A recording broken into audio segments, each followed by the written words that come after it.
Very important. Life or death. Um, it's life and death, because death is a part of life.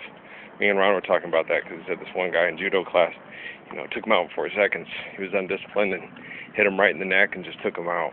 And there were certain rules and conditions set up by the sensei, the teacher, that we don't do that, And so Ron wouldn't have obviously done that back to him because he was following the rules and examples of his teacher. So, same thing like I explained to you guys about Saladin. In war, there's not a lot of show and flamboyancy to go back and be this guy that's the great warrior out there. He goes, his fighting style was pretty much head off and to the next, clear and concise and to the point. These people are killing in the name of the God, and unfortunately they will not stop.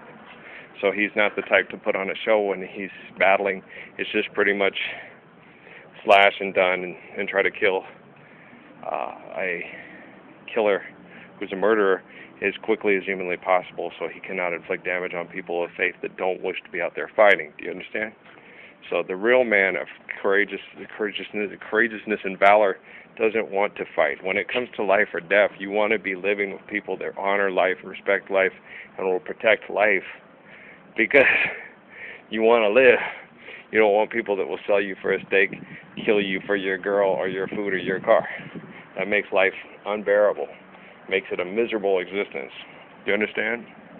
So when a person who doesn't want to do harm to you sets up conditions and rules not to do harm with you, and then you break those conditions and rules and do harm to him and then declare yourself a better fighter, that's just irrational and insane, and it shows the working mechanisms of a coward and not a courageous protector and lover of human life. Do you understand? So, like Bruce Lee, like Jackie Chan told that story about when they were sitting there doing the scene with the stick, and he accidentally hit Jackie in the head, and he went over and cradled his head, and then went over and kept looking at him and apologizing and checking to see if he was all right. Okay? That shows you the true nature of Bruce Lee and why Bruce Lee was such an amazing and courageous defender and fighter, because he loved life. Understood? Yeah.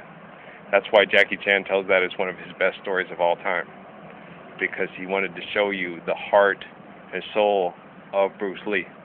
The real Bruce Lee, not the one in the movies that goes through kicking everybody's butt, but the one who wanted to keep people safe and protected while they were doing that, because he cares about people, which is why he learns to defend himself and others. Understood? Okay. Very important, because people got to know that, because a lot of guys, especially in the military, get into that way of thinking, that they better than the next, and they better than this, and whoever's the baddest wins, and stuff like that. And that's what Goliath thought when he faced my Uncle King David. All right? And King David asked him, please just leave, man. Don't come and try to rape, and don't come and try to take concubines, and make eunuchs out of our men. Just leave, or I'll take your own sword and cut your head off with it. And he did, because God guided his hand. Like Bob Marley said, my hand was made strong by the hand of the Almighty. Be forward in this generation triumphantly.